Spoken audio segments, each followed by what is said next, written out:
आज से हम आगाज़ करेंगे एलिक्ज़र लैंग्वेज के ऊपर और देखेंगे कि एलिक्ज़र लैंग्वेज क्या चीज़ है और इसके अंदर जो वेब फ्रेमवर्क है फिनिक्स वो कैसे काम करता है। तो सबसे पहले हमारी जो इनिशियल वीडियोस होंगी वो एलिक्ज़र लैंग्वेज के ऊपर होंगी। हम प्रॉपरली एलिक्ज़र को अंडरस्टैंड करेंगे, इसके अंदर जो जो फीचर्स हैं उनको अंडरस्टैंड करेंगे और इसके सिंटैक्स को हम देखेंगे और जो इसमें क्या एक्स्ट्रा कैपेबिलिटीज़ हैं उनको भी हम देखेंगे।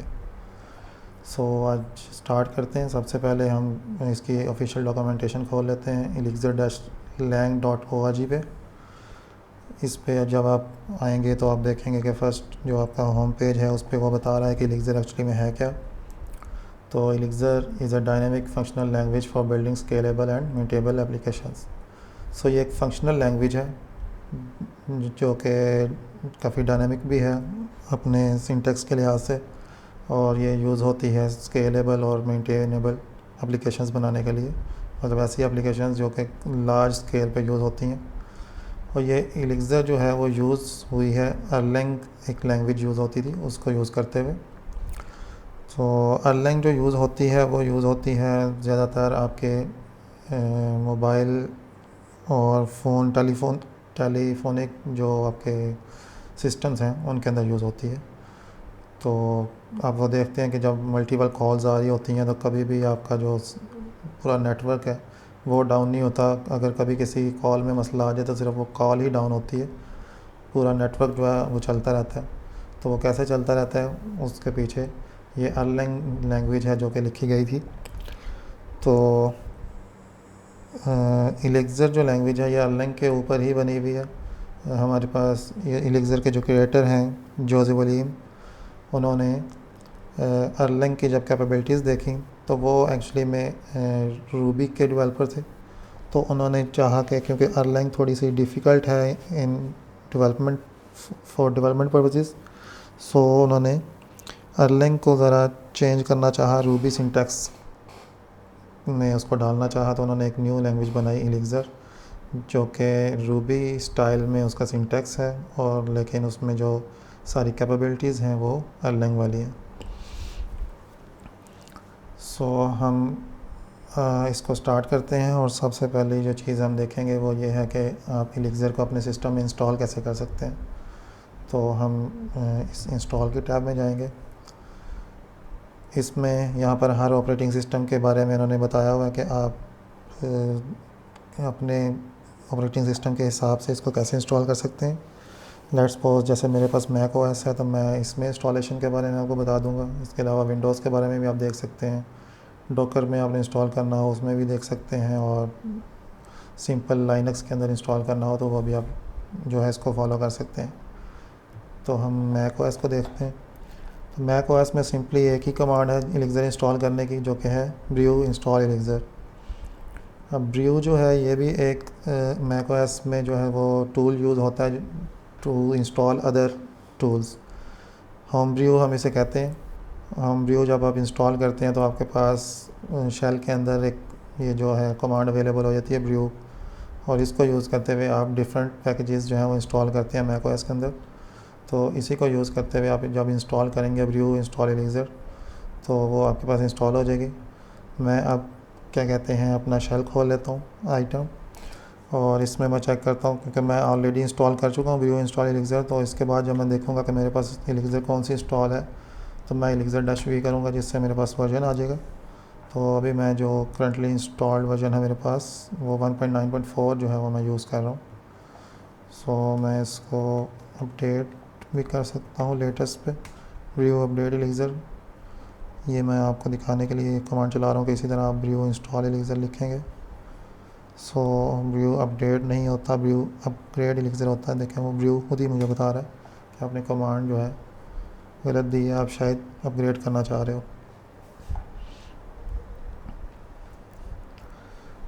हम वेट करते हैं थोड़ा जब तक ये इंस्टॉल हो जाता है। तब तक हम नेक्स्ट चलते हैं कि जब ये elixir हमारे पास इंस्टॉल हो जाएगी तो हम इसको आगे यूज़ कैसे कर सकते हैं। तो हमारे पास यहाँ पर ये लर्निंग की टैब भी है, गाइड्स की टैब है, डॉक्स की। तो जो मेन टैब हम यूज़ करेंगे वो होगी गाइड्स की।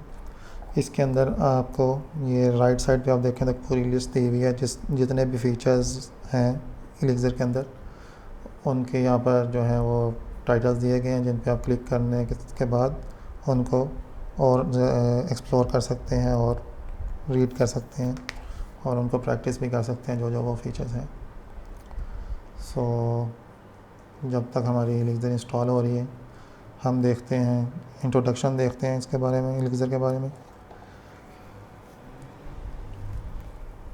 सो वो कह रहा है कि इस ट्यूटोरियल के अंदर हम जो है एलिक्सर के फंडामेंटल्स के बारे में रीड करेंगे और लैंग्वेज का सिंटैक्स क्या है वो देखेंगे, मॉड्यूल्स कैसे डिफ़ाइन किए जाते हैं वो देखेंगे और different characteristics of common data structures जो हैं उनके साथ कैसे हम मैनिपुलेट कर सकते हैं वो हम देखेंगे।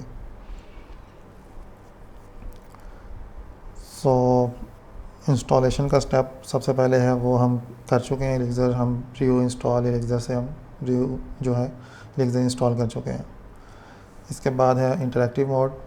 तो जब हम एलिक्सर इंस्टॉल कर लेंगे तो अब हमारे शेल के अंदर हमारे पास 4 किस्म की कमांड्स जो हैं वो अवेलेबल होंगी रिलेटेड टू एलिक्सर, जिनमें से उसने 3 को अभी यहाँ पर मेंशन किया है, फोर्थ जो है वो आगे जाके किसी टॉपिक में जो है वो आएगी।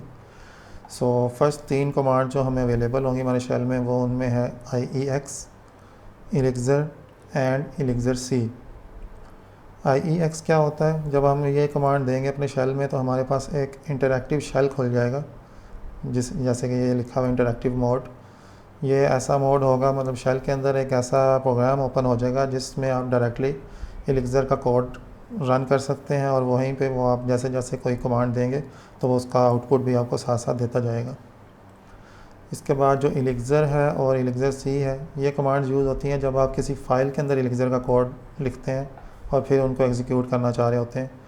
तो ये सिंपल जो कमांड है एलिक्सर की, ये फ़ाइल को डायरेक्टली एग्जीक्यूट करती है और एलिक्सर C की जो कमांड है ये एलिक्सर की फ़ाइल को पहले कंपाइल करती है टू अर्लिंग कोड या जिसे बीम फाइल्स कहते हैं, वो भी हम आगे जाके देखेंगे। सो एलिक्सर C जो है ये कंपाइल्ड वर्जन होता है एलिक्सर कोड का। सो फॉर नाउ हम अभी इंटरैक्टिव मोड को देखते हैं सिर्फ। सो हम IEX की कमांड देंगे अपने शेल में। तो मैं एक न्यू टैब खोल लेता हूँ जब तक एलिक्सर अपडेट हो रही है। मैं यहाँ पर लिखूँगा IEX। तो आप ये देख रहे हैं कि अब हम एक इंटरैक्टिव एलिक्सर शेल के अंदर हैं।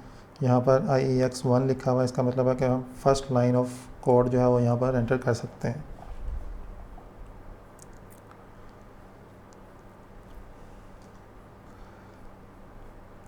ओके, इसमें वो सिंपली क्या कर रहा है, 2 नंबर्स को प्लस कर रहा है। तो हमने कुछ भी जो है नॉर्मल प्लस माइनस वगैरह करना हो तो हम सिंपली इसमें कर सकते हैं। तो हम देख रहे हैं 30 + 4 हमने लिखा है तो उसने 34 उसका रिस्पांस दे दिया, क्योंकि वो इसको प्रॉपरली एग्जीक्यूट करेगा जो भी हम कमांड्स देंगे। इसी तरह एलिक्सर के अंदर अगर आपने 2 स्ट्रिंग्स को कंकैटिनेट करना हो तो वो ऐसे कर सकते हैं। हेलो लिखा हमने, कंकैटिनेशन इसका जो है सिंबल दिया और उसके बाद वर्ल्ड लिखा। जब हम इसको चलाएंगे तो हेलो वर्ल्ड की एक स्ट्रिंग हमारे पास रिटर्न हो जाएगी। ये एक बेसिक एग्जांपल है, हम आगे जाके स्ट्रिंग्स के बारे में और डिटेल में देखेंगे। इसके बाद रनिंग स्क्रिप्ट्स के बारे में उसने बताया, जैसे कि अभी मैंने थोड़ी देर पहले बताया आपको कि IEX यूज़ होता है फॉर इंटरैक्टिव शेल, और इसके अलावा जो एलिक्सर की कमांड है वो यूज़ होती है आपकी जो स्क्रिप्ट्स की फ़ाइल होंगी उनको रन करने के लिए। हमारे पास एलिक्सर की 2 किस्म की फ़ाइल्स हम लिखते हैं, एक जो जिसमें आप स्क्रिप्ट लिखते हैं और दूसरी कंपाइल्ड फाइल्स होती हैं जो कि एलिक्सर C से कंपाइल होती हैं। सो अभी हम क्या करते हैं, हम एक ID खोल लेते हैं। लेट्स सपोज हम सिर्फ एक टूल खोल लेते हैं सबलाइम टेक्स्ट, और इसके अंदर हम इस लाइन को लिखते हैं। ये अब मैंने एक लाइन लिख ली io.puts जिसमें लिखा है हेलो वर्ल्ड फ्रॉम एलिक्सर। अब ये जो फंक्शन है ये एक फंक्शन कॉल हो रही है जहाँ पर एक मॉड्यूल है IO, इनपुट आउटपुट का मॉड्यूल है, उसके अंदर एक फंक्शन है पुट्स का, और इस फंक्शन को कॉल करते हुए हम इसके अंदर जो भी स्ट्रिंग पास करेंगे वो उसको शेल के अंदर जो है वो प्रिंट कर देगा। तो इस फाइल को मैं सेव करता हूँ। ठीक है, सेव करने के बाद मैं इसको अपने यूज़र्स के अंदर जो है किसी एक पॉइंट पे एक न्यू फोल्डर बना लेता हूँ।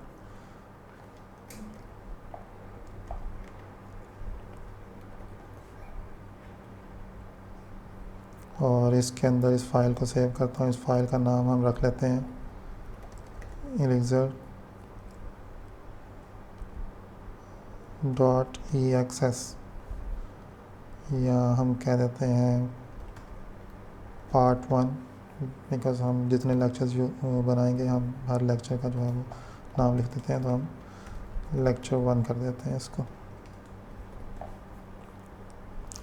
lecture1.exs। सो elixir की फ़ाइल जो होती हैं इनके दो जो हैं एक्सटेंशन होती हैं नॉर्मली, एक .ex और एक .exs। तो इन दोनों में जो डिफरेंस है वो भी हम आगे जाके देखेंगे। फ़िलहाल हम जो है exs फाइल बना रहे हैं, जैसे इसने यहाँ पर ये बनाई है सिंपल। सो इस फाइल को हमने सेव कर दिया। मैं सबलाइन के अंदर भी कह देता हूँ कि ये थोड़ा सा कोड को हाईलाइट करने के लिए, क्योंकि ये रूबी टाइप सिंटैक्स है, तो हम इस तरह का जो है वो उसको हाईलाइट कर देते हैं, क्योंकि सबलाइन इसके अंदर जो है वो नहीं है, क्योंकि इस सबलाइन जो है अभी तक elixir को हैंडल नहीं कर रहा, वो अर्लिंग को तो कर रहा है। तो हम क्योंकि वो रूबी टाइप सिंटैक्स है, तो हमने रूबी को जो है वो इसमें यूज़ कर लिया ताकि वो थोड़ा सिंटैक्स हाईलाइट कर दे। अच्छा, अब ये हमने फ़ाइल सेव कर ली, हमने सिर्फ एक ही लाइन लिखी है इसमें। So let's run this. हम क्या कहते हैं, अपने शेल से बाहर आते हैं, Ctrl+C 2 दफ़ा हम जब एग्जीक्यूट करेंगे तो हम शेल से बाहर आ जाएंगे। तो अभी हम किस फोल्डर में हैं, यहाँ से हमने जाना है अपना जो न्यू फोल्डर अभी बनाया था elixir लर्निंग, और इसके अंदर अब हम कमांड देंगे elixir और अपनी फ़ाइल का नाम देंगे। तो elixir क्या करेगी, वो उस फाइल को एग्जीक्यूट करेगी। और ये देखें, हमने जो IO पुट्स के अंदर लाइन लिखी थी string hello world from elixir, उसने उसको प्रिंट कर दिया है ये चीज़।